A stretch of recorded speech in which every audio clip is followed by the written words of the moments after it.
Hi, I'm Annie Overlin with CSU Extension, and I'm the Regional Range Management Specialist for Eastern Colorado.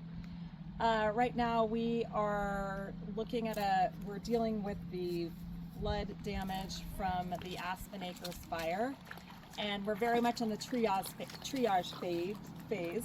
And so we're trying to introduce some concepts that can help us right now in the immediate as we will continue to have flooding.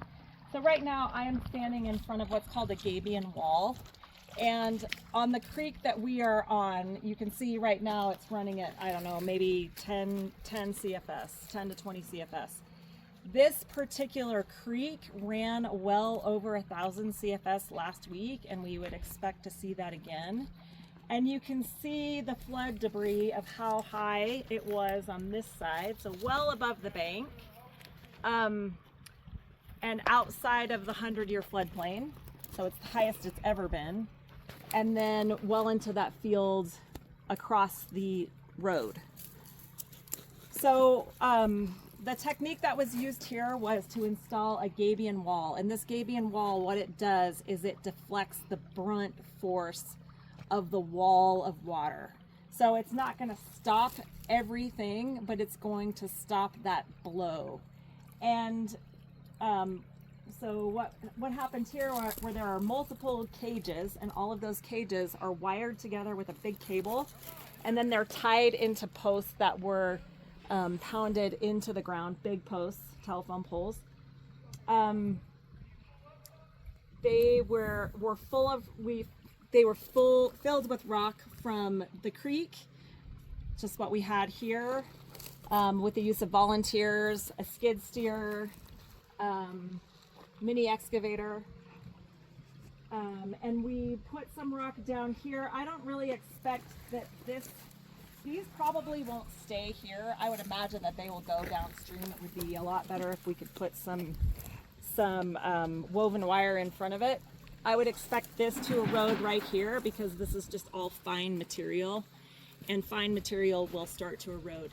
The thing that is important to note with these gabion cages is that you have to get it high enough on the side that the water doesn't cut behind it and cut a new channel. So it has to go well up.